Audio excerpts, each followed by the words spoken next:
Terima kasih buat Papi yang sudah memberikan kesempatan, kepercayaan untuk sharing untuk pada siang hari ini.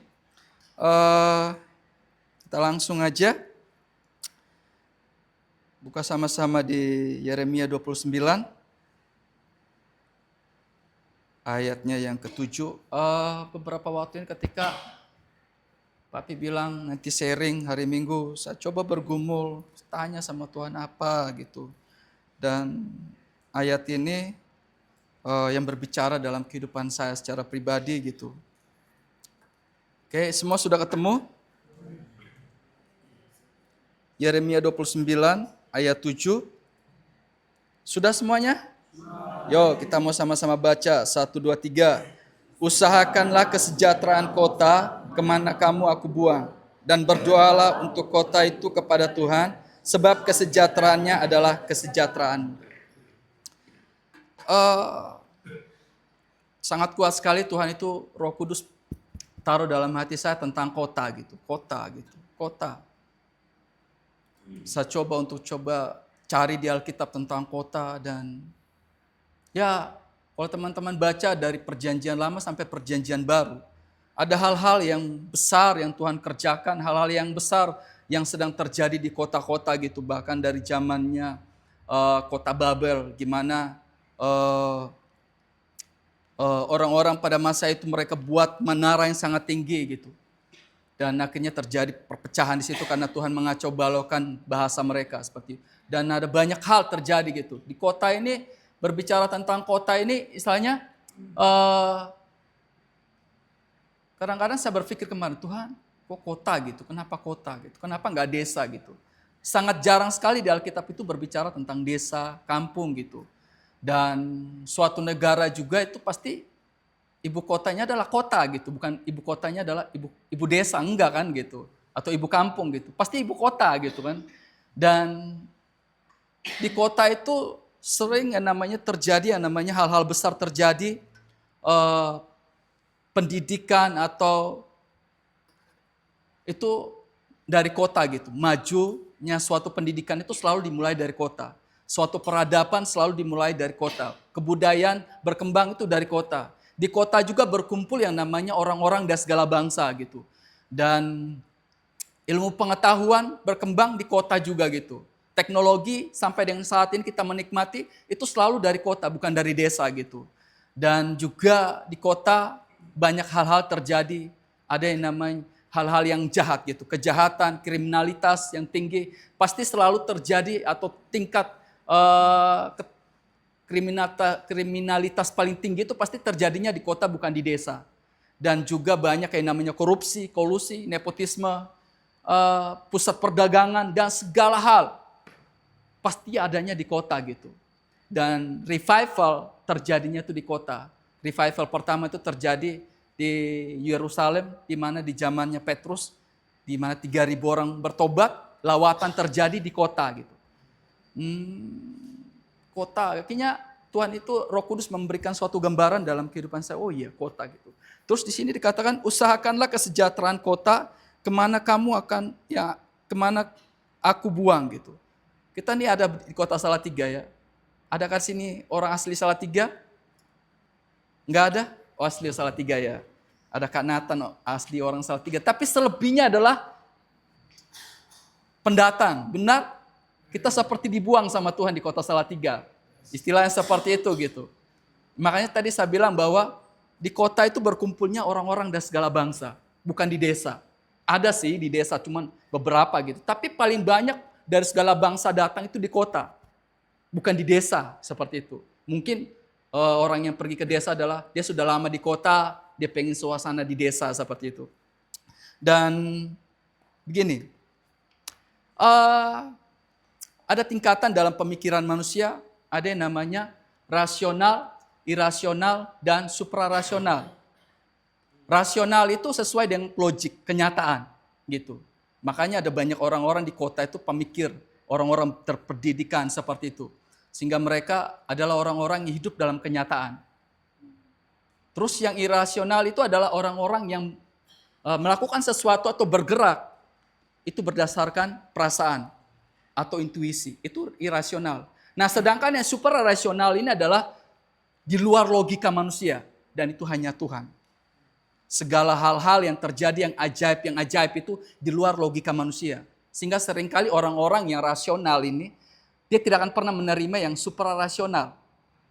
Bahkan orang-orang yang hidup dia rasional, yang sangat kuat dengan rasionalnya dia akan membuat semua hal yang terjadi di Alkitab itu rasional. Kayak contoh apa? Musa membelah laut merah, laut berau. Mereka akan membuat itu masuk rasional. Bukan kayak gitu. Bahkan 5 roti 2 ikan.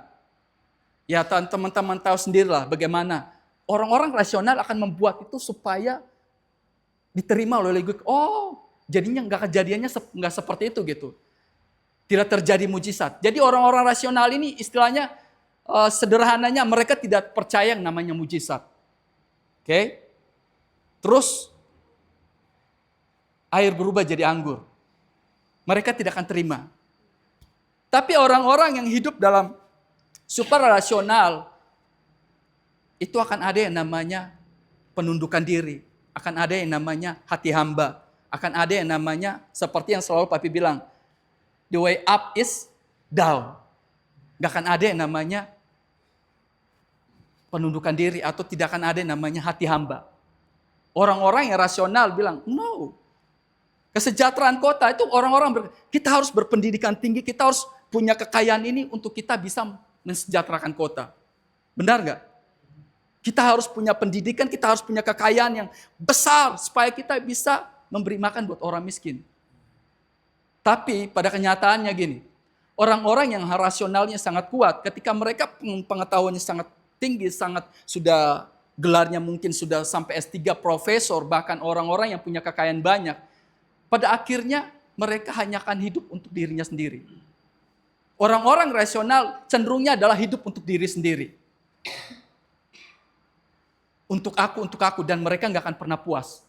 Makanya dalam Amsal pasal berapa itu, dia berkata, ada 2 anak lintah, untukku dan untukku. Itu adalah orang-orang yang hidup rasional. Tapi orang-orang yang hidup dalam supra rasional, dia akan mengerti apa yang menjadi maunya Tuhan. Apa yang menjadi keinginan Tuhan, apa yang menjadi kehendak Tuhan dalam kehidupannya. Sehingga gini, orang yang berjalan dalam supra rasional, dia akan mengalami yang namanya supra natural. Hal-hal yang ajaib, hal-hal yang luar biasa, mujizat. Dia akan mengalami itu. Dan orang-orang yang hidup secara rasional akan menentang orang-orang yang hidup secara supra rasional. Kenapa? Karena apa yang dilakukan oleh orang-orang supra rasional itu nggak masuk logika. Itu aneh buat orang-orang rasional. Sehingga seringkali akan terjadi yang namanya penganiayaan. Orang yang hidup secara supra rasional akan dianiaya oleh yang rasional. Atau sederhananya gini, orang yang hidup secara daging akan menganiaya orang yang hidup secara roh. Bahkan akan terjadi yang namanya, misalnya contoh kalian di kampus, ketika kalian doling, buat orang rasional, apa sih itu? Akan terjadi penghakiman-penghakiman. Kenapa? Karena mereka hidup secara rasional. Bukan seperti itu sebenarnya. Jadi orang-orang yang hidup secara rasional itu, mereka adalah orang-orang yang mau pemikirannya, apa yang Tuhan lakukan sama dengan apa yang mereka pikirkan. Sedangkan orang-orang yang hidup secara supra rasional, bilang, Tuhan kehendakmu yang jadi. Aku tahu aku nggak ngerti, tapi aku mau Tuhan. Tapi orang-orang yang hidup rasional, mereka akan bergantung kepada kenyataan hidup. Sehingga apa? Mereka akan jadi sama seperti itu. Seperti itu dan seperti itu. Mereka menjadi orang yang hidup biasa-biasa.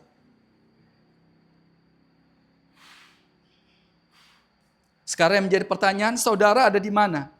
Saudara sedang hidup secara rasional atau secara supra rasional? Yang ini aja. Karena orang-orang rasional adalah orang-orang hidupnya maunya standar. Karena kalau misalnya supra-rasional, itu standarnya di atasnya Tuhan. Karena seperti yang saya bilang tadi, bahwa dunia ini sedang dikuasai yang namanya rasional dan irasional. Bagaimana irasional? Orang-orang yang melakukan sesuatu hal karena perasaannya, karena intuisinya gitu. Bagaimana kalau misalnya dia mengalami yang namanya luka batin? Maka hidupnya akan selalu dipimpin oleh perasaan. Intuisinya. Dia akan melakukan segala sesuatu. Seperti gini. Usahakanlah kesejahteraan kota kemana kamu aku buang. Dan berdoalah untuk kota itu kepada Tuhan. Gini, orang rasional, dia tidak akan pernah bisa berdiri buat kota. Saya suka dengan ayat ini bilang, berdoalah untuk kota. Ini orang yang berdoa buat kota adalah orang-orang yang berjalan di suprarasional. Tapi orang rasional, dia akan memikirkan, apa untungnya buatku? Capek. Buang-buang waktu. Gak ada gunanya. Gak akan ada yang berubah.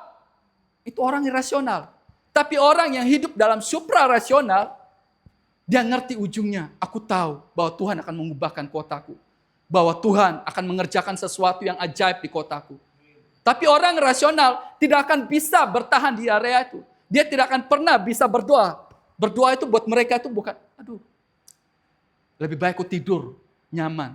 Orang rasional adalah suka dengan kenyamanan. Dia tidak akan pernah tahu yang namanya meletakkan hak. Dia tidak akan pernah tahu yang namanya menabur. Dia tidak akan pernah tahu yang namanya bagaimana mematikan dia daging. Seperti Tuhan Yesus bilang, barang siapa mengikut aku, ya harus pikul salib, menyangkal dirinya dan mengikut aku. Orang rasional tidak akan pernah percaya hal itu. Sekarang yang menjadi pertanyaan, teman-teman ada di posisi mana? Hanya teman-teman yang bisa menjawab. Karena orang yang hidup di suprarasional, dia bilang, yes Tuhan, aku tahu, aku nggak ngerti. Tapi aku mau Tuhan. Seperti yang Papi selalu bilang, ketika kamu nggak ngerti hal-hal yang ilahi yang dari Tuhan, yang mungkin itu berbeda dengan pemikiranmu, kamu simpan dalam hatimu. Karena itu yang dilakukan oleh Maria. Dia menyimpan itu dalam hati, dia tidak cepat-cepat untuk menolak. Tapi dia menyimpan dalam hati. Dan pada akhirnya Tuhan akan memberi jawaban dari apa yang dia pertanyakan. Karena kebiasaan gini, orang-orang yang hidup secara rasional, dia akan memblok. Kalau tidak sesuai dengan apa yang dia ketahui, apa dia menjadi pengertiannya dia, pengetahuannya dia akan blok itu.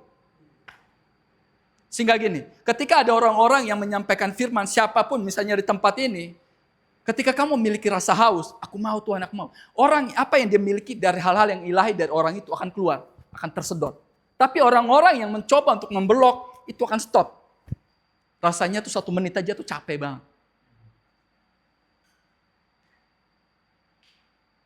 Oke, buka lagi ayat.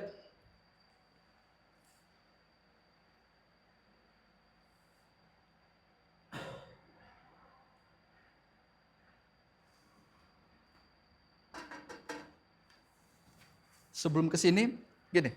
Orang rasional gini, dia nggak akan pernah percaya konsep iman. Iman adalah dasar dari segala sesuatu yang kita harapkan dan bukti dari segala sesuatu yang tidak kita. Orang yang rasional bilang, nggak mungkin. Kita itu harus mengerjakan sesuatu supaya apa yang kita harapkan itu terjadi. Dan orang yang hidup secara rasional akan berkata, ya kalau kita misalnya bukti, ya harus sesuatu yang nyata. Bukannya sesuatu yang fata morgana. Karena kalau misalnya konsep iman, ketika kita hidup dalam supra-rasional, maka kita percaya bahwa apa yang kita harapkan itu di dalam Tuhan dan kita terus perkatakan itu, kita doakan, itu akan terjadi. Dan itu akan menjadi bukti dari segala sesuatu yang kita tidak lihat. Tapi kalau orang rasional, dia akan menolak itu. Dan kita saat ini ada di tempat ini, kita sedang hidup secara di supra-rasional. Sehingga banyak orang yang hidup rasional, semakin pintar dia semakin menolak. Dia nggak akan percaya dengan Tuhan. Bahkan dia tidak akan pernah memiliki hati hamba. Dia tidak akan pernah yang mengerti yang namanya peletakan. Dia tidak akan pernah mengerti yang namanya memikul salib. Bahkan dia tidak akan pernah bisa berdiri buat kota. Dia hanya akan berdiri buat dirinya sendiri. Dia tidak akan pernah menangis buat kota. Dia tidak akan pernah menangis buat jiwa-jiwa. Dia tidak akan pernah meluangkan waktu buat orang-orang yang dilayani. Enggak akan pernah. Karena dia selalu tanpa disadari bahwa dia sedang memikirkan dirinya sendiri. Nanti bagaimana masa depanku? Bagaimana dengan anak-anakku? Bukankah Tuhan kalau misalnya orang hidup secara supra-rasional, dia akan percaya bahwa keluargaku akan dijamin oleh Tuhan. Hidupku akan dijamin oleh Tuhan. Tapi orang rasional tidak akan pernah. Sehingga apa? Sampai Tuhan Yesus datang kedua kali, akan terjadi penganiayaan. Yang dari rasional kepada yang suprarasional. Atau yang dari daging akan menganiaya yang dari roh. Apa yang dikerjakan roh tidak akan masuk logika. Akan terjadi penganiayaan. Itu sudah terjadi di zamannya Yesus. Bagaimana Yesus ditolak oleh orang-orang pintar. Yang rasional, yaitu ahli-ahli Taurat. Orang-orang Farisi pada masa itu. Mereka menolak karena tidak sesuai apa yang Yesus lakukan. Kalau kita hari-hari ini jadi pengikutnya Yesus, percayalah, kita akan mengalami aniaya. Cepat atau lambat kita akan mengalami aniaya. Kenapa? Buat orang-orang yang tidak berjalan dalam suprarasional, itu aneh. Gak sesuai. Makanya kenapa Alkitab, buat orang-orang rasional, itu hanya sampai di logos. Tidak akan pernah jadi rema. Karena ketika jadi rema, itu adalah suprarasional. Kita akan mengerti itu dan kita tahu bahwa itu yang kita imani dan kita percaya itu terjadi. Seperti itu. Ayat terakhir.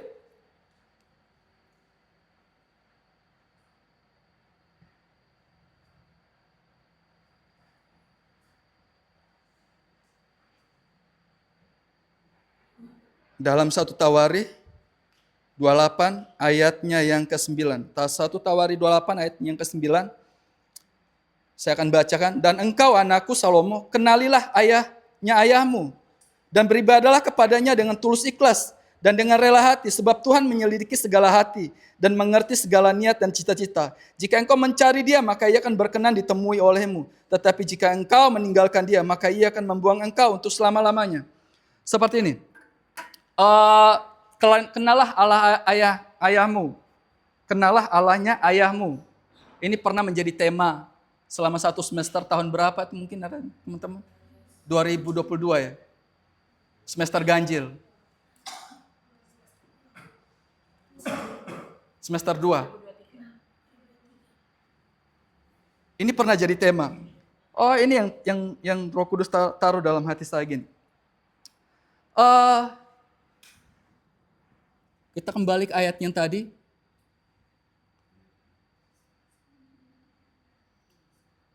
Yeremia 29, ayatnya yang ke-7 tadi.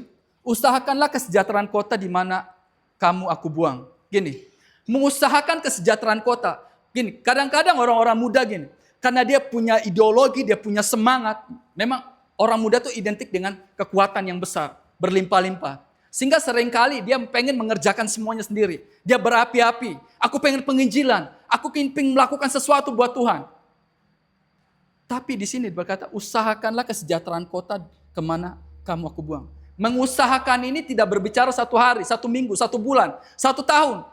Tapi ini berbicara tentang itu jangka waktu yang lama. Dan itu perlu yang namanya daya tahan. Perlu yang namanya kekuatan. Sehingga orang-orang muda gini, dia lebih ini, aku pengen mengerjakan, aku pengen menjadi perintis. Seperti itu. Aku pengen menginjil, aku pengen membuka panti asuhan, aku pengen ini dan segala macam. Ini yang namanya seperti apa? Menggali sumur. Orang-orang muda itu sukanya menggali sumur sendiri. Dia tidak mau membersihkan sumur-sumur yang sudah ada. Sehingga ketika dia menggali sumur, dia melakukan itu, dia menggali. Setelah 2 meter mungkin bilang, wah ini aduh luar biasa. Padahal dia belum sampai ke dalam mata air. Ketika hujan turun dan akhirnya menggenangi sumur itu, dia berasa bahwa dia sudah sampai di mata air. Padahal enggak.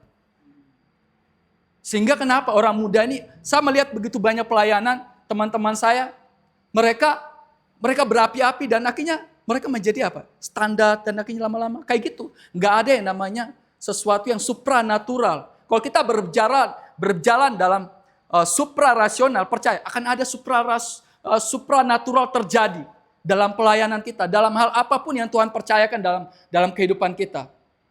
Di kota, di tempat dimanapun kita ditempatkan. Khususnya di tempat ini, di kota Salatiga. Kita disuruh oleh pemimpin kita untuk kita berdiri buat kota Salatiga. Untuk kita bernangis buat kota ini. Supaya terjadi lawatan. Karena orang rasional tidak akan pernah percaya namanya lawatan. Tidak akan pernah menginginkan yang lawatan. Tapi orang yang hidup dalam supra-rasional, dia akan menginginkan lawatan. Sampai itu terjadi. Tapi yang menjadi masalahnya gini. Itu tadi, orang-orang muda cenderungnya individual. Aku pengen lakukan ini. Aku pengen mandiri sendiri. Dia tidak butuh orang di atas. Kekuatan orang muda itu ada batasnya, ada masanya. Mungkin di awal-awal kamu akan semangat, menggali. Tapi pada akhirnya di pertengahan kamu berhenti. Kenapa? Karena kamu sudah capek, letih. Kenapa begitu banyak orang-orang muda berhenti pelayanannya di tengah jalan dan standarnya seperti itu? Karena dia tidak punya tudung, dia tidak punya mentor, dia tidak punya bapak rohani. Sehingga berhenti, stagnan. Yang tadinya bahkan dia hidup dalam super rasional, dia hidup secara rasional. Dia hidup dia melewat kenyataan-kenyataan. Dan akhirnya dia tidak menuai janji-janji. Percayalah, orang yang hidup secara rasional, dia tidak akan pernah menuai janji-janji Tuhan yang ajaib. Tapi orang yang hidup dalam supra-rasional, dia akan mengalami supranaturalnya dari Tuhan. Hal-hal yang ajaib, lawatan terjadi. Kalau teman-teman kemarin pergi ke Mahanaim, percayalah. Ini ada hubungannya dengan apa yang terjadi di Mahanaim. Oke, ada akarnya. Kalau teman-teman lihat ada gedung yang begitu besar, itu tidak terjadi seperti itu. Ada orang yang punya supervisi, Tuhan bicara sama dia, dia mau dan akhirnya ada banyak orang-orang yang mengikuti dia. Dan terjadi seperti itu tidak terjadi dalam waktu singkat. Ada banyak penganiayaan, ada banyak yang dikorbankan, ada banyak yang ditaburkan, air mata. Kalau kamu gak hidup dalam supra-rasional, percayalah, kamu tidak akan pernah mau itu. Karena rasional kita ini sangat kuat. Gak mau meletakkan itu. Kalau teman-teman bisa melihat kemarin itu, gedung-gedung yang tinggi, itu dimulai dari tetesan air mata. Itu dimulai dari peletakan. Mau meletakkan lagi. Oke, tidak terjadi yang besar seperti itu. Salah satu contoh, itu Mahanaim itu adanya di kota Bekasi. Dulu kota Bekasi itu adalah kota pembunuhan. Banyak mayat-mayat yang tidak dikenal dibuang di situ. Terbanyak kejahatan. Itu kota yang paling kotor. Banyak kriminalitas sangat tinggi. Tapi dengan kehadiran mereka di sana, sekarang kota Bekasi itu menjadi salah satu kota terbersih di Indonesia. Menjadi kota yang toleran. Menjadi kota yang sangat spiritualitas. Dulunya tidak seperti itu. Karena ada orang-orang yang berdiri buat kota itu. Ini hanya bisa dilakukan oleh orang-orang yang hidup dalam supra-rasional. Dia akan mengalami yang namanya supranatural. Itu juga yang terjadi di kota Semarang. Almarhum Petrus Agung. Bagaimana dia berdiri buat kota itu. Memberi makan orang-orang miskin.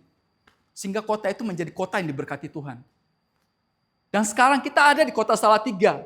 Tuhan mau melakukan hal yang sama. Bahkan menjadi jauh lebih besar daripada itu. Sampai Tuhan Yesus datang kedua kali. Kita mau lihat gelombang lawatan enggak? Maka ini harus diletakkan di kaki Tuhan. Rasionalmu ini harus diletakkan. Enggak ngerti, letakkan itu. Aku mau Tuhan. Aku mau Tuhan. Dan yang paling utama adalah kita punya mentor. Orang-orang yang hidup secara rasional, dia enggak punya mentor, percayalah. Dia akan hidup standar itu. Tapi orang-orang yang punya mentor Bapak Rohani, dia akan mengalami pertumbuhan. Punya mentor Bapak Rohani enak enggak? Enggak enak.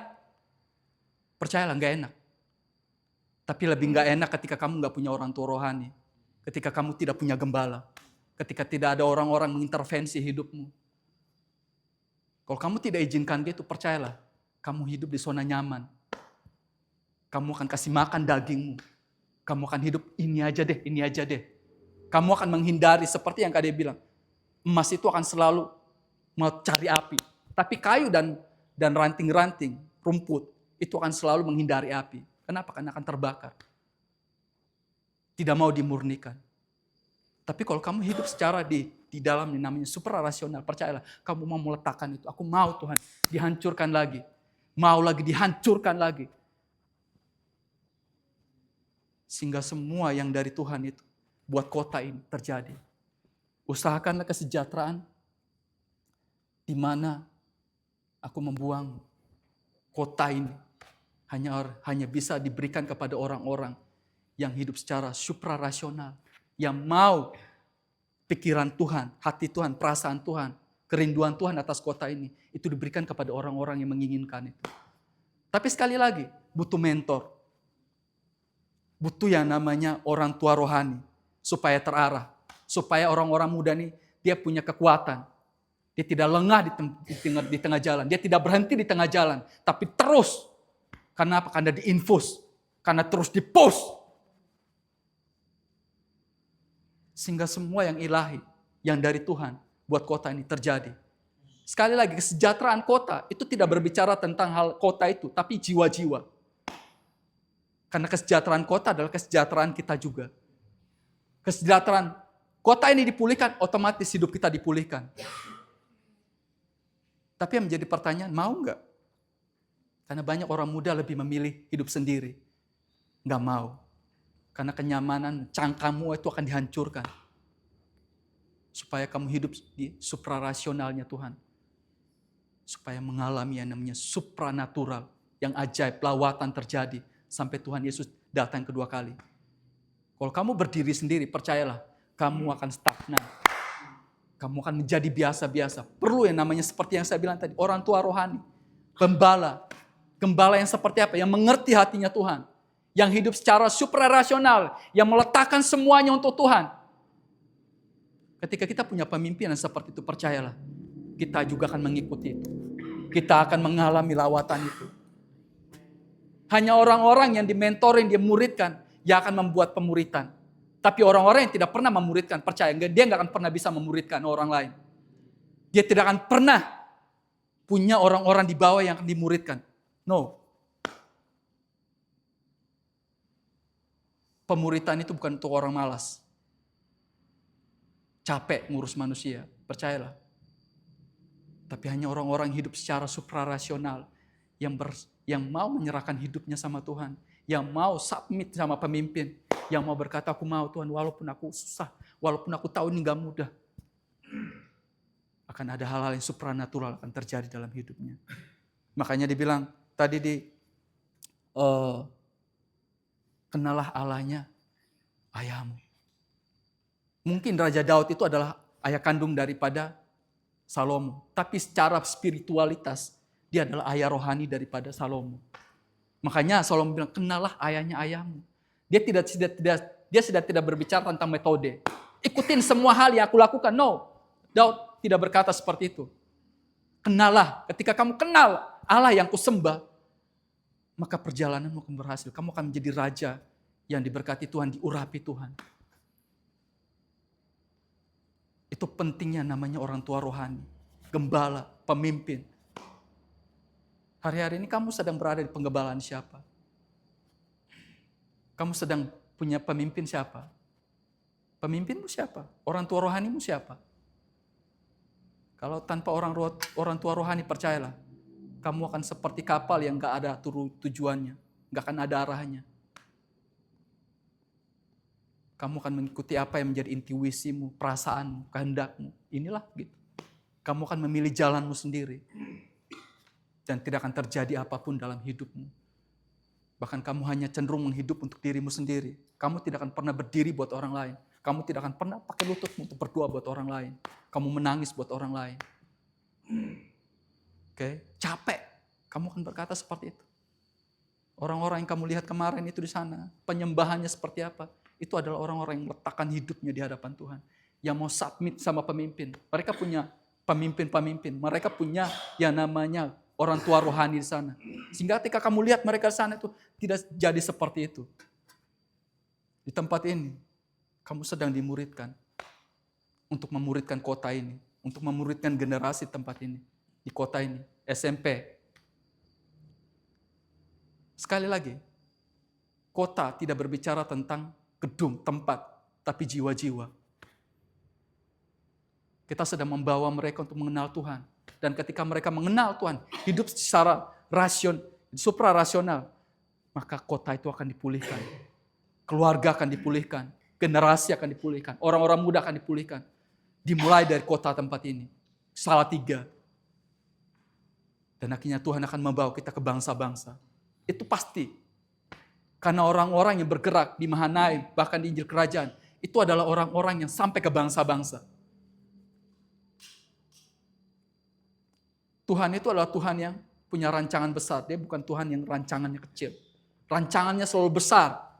Tapi untuk rancangan yang besar itu ada harga yang harus dibayar. Okay? Nggak murah. Tuhan itu penuh kemurahan, tapi nggak murahan. Ada harga yang harus dibayar. Kamu mau nggak? Kalau kamu hanya ingin hidup untuk dirimu sendiri, nggak apa-apa kamu tolak. Tapi kalau kamu mau, kamu harus berada di bawah kepemimpinan seseorang. Ia akan mengarahkanmu, membawamu, mendidikmu, menegurmu. Oh, KDB itu kan tegurnya tuh keras itu, sikat kawat. Kamu tahan nggak dengan teguran seperti itu? Mungkin kakak nggak akan seperti KDB. Kakak kalem. Kasihnya kakak itu, nggak tega. Tapi kalau KDB itu tega. Tapi itu kebenaran.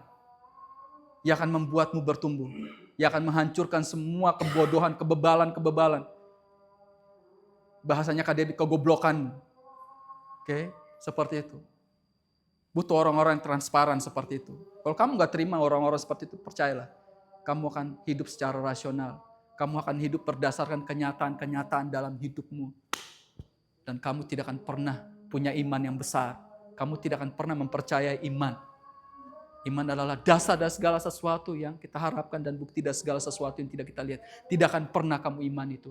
Aku percaya, tapi tidak akan pernah terjadi dalam hidupmu. Untuk itulah kita semua di tempat ini, kita mau berdiri buat kota ini. Menggembalakan kota ini, menggembalakan generasi ini. Karena kota ini adalah kota Siloam. Pengutusan dari tempat ini akan diutus orang-orang muda ke seluruh penjuru Indonesia. Sampai ke bangsa-bangsa. Sampai Tuhan Yesus datang kedua kali tidak akan pernah berhenti. Kenapa? Karena ada orang di atas kita dan di bawah kita tidak akan pernah terputus. Memuridkan dan memuridkan. Itulah ya panggilan kita dalam menjadi orang Kristen. Itulah endingnya. Pergi jadikanlah segala bangsa muridku. Baptislah mereka. Pemuritan itu yang Tuhan mau. Kita sedang memuridkan kota ini. Mudah nggak? Nggak mudah. Ada yang namanya SMP. Dihubungi. Nggak jawab. Cuma di-read. Mudah nggak? Nggak mudah. Tapi itu yang namanya mau. Berdoa buat mereka. Nangis buat mereka. Tapi percayalah. Apa yang kamu tabur tidak akan pernah sia-sia. Okay? Apa yang kamu kerjakan buat mereka, buat jiwa-jiwa, Tuhan yang akan mengerjakannya. Cukup hadir dalam hidup mereka, maka Tuhan yang akan mengubahkan mereka. Maka mereka akan menjadi pasukan-pasukan di akhir zaman yang tidak terhentikan. Amin. Itu aja dari saya. Terima kasih, Tuhan memberkati.